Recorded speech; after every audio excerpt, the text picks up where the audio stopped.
Hi everyone, it's Dora here. So you might have heard this phrase a lot in a yoga class, and that is to honor your body. Now, I know I also say this quite a bit in my yoga classes, but to someone who's newer to yoga, he or she might wonder, what does it even mean to honor your body?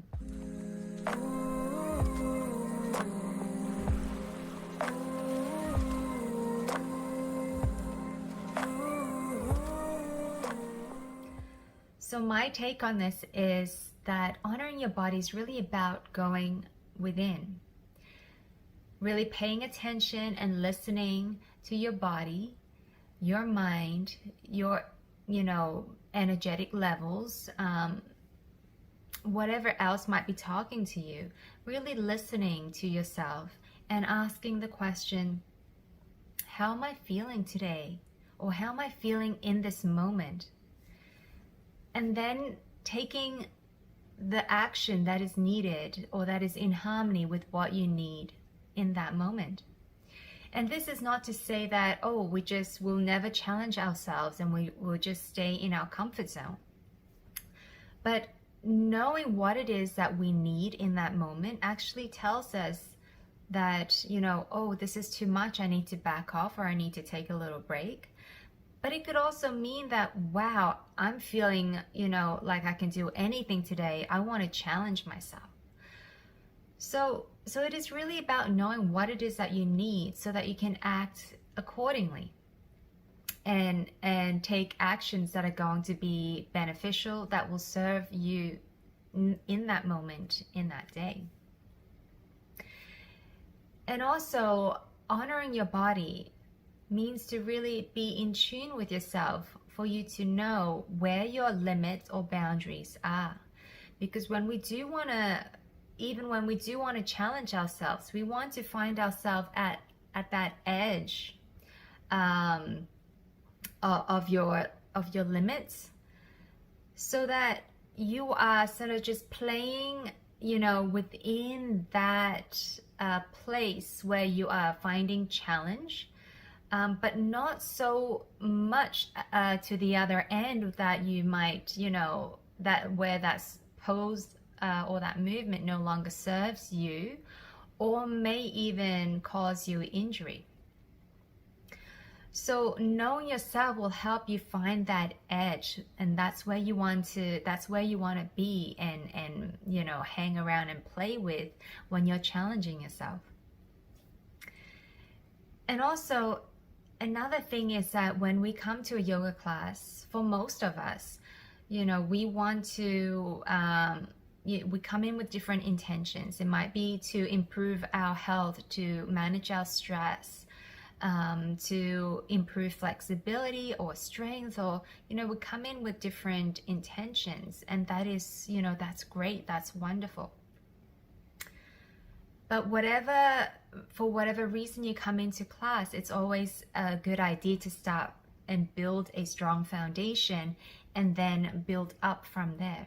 And so instead of trying to come in wanting to achieve a certain pose or look a certain way while you're doing yoga, it is more important to pay attention to how each pose feel in your body and what you can do to strengthen the foundation of the pose before we even think about complicating the pose.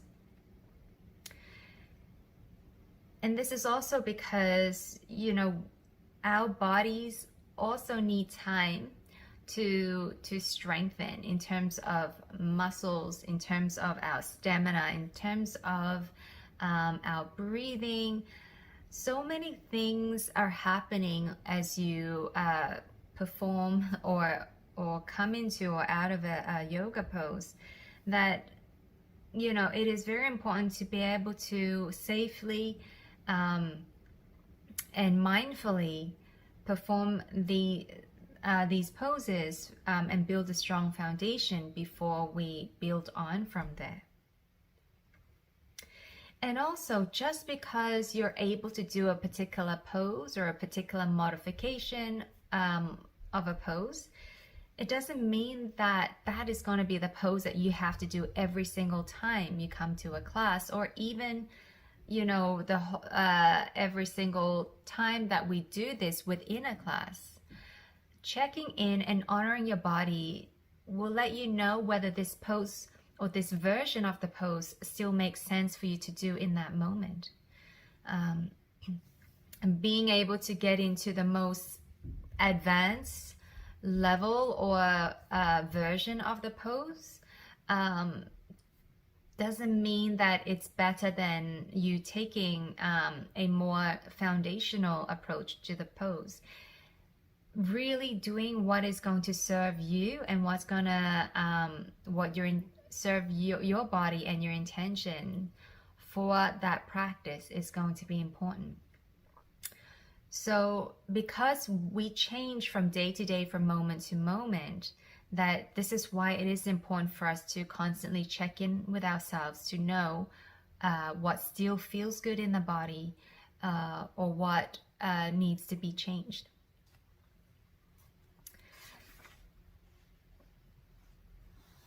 And then tuning in and paying attention to what your body, your mind are trying to tell you is at the core of what a mindfulness practice is all about. And this is the part that makes yoga such a beneficial practice. At the end of the day, yoga is not a competitive sport. It is a path to self-inquiry, which eventually leads to self-understanding and deeper wisdom. So instead of drawing your attention outside yourself when you're doing a yoga class and setting expectations based in comparing yourself with other people or even the instructor that is teaching, really instead see if you can bring your attention within and learn to listen to the messages your body, your mind are trying to send you, because this is what yoga is about. So I will see you next time.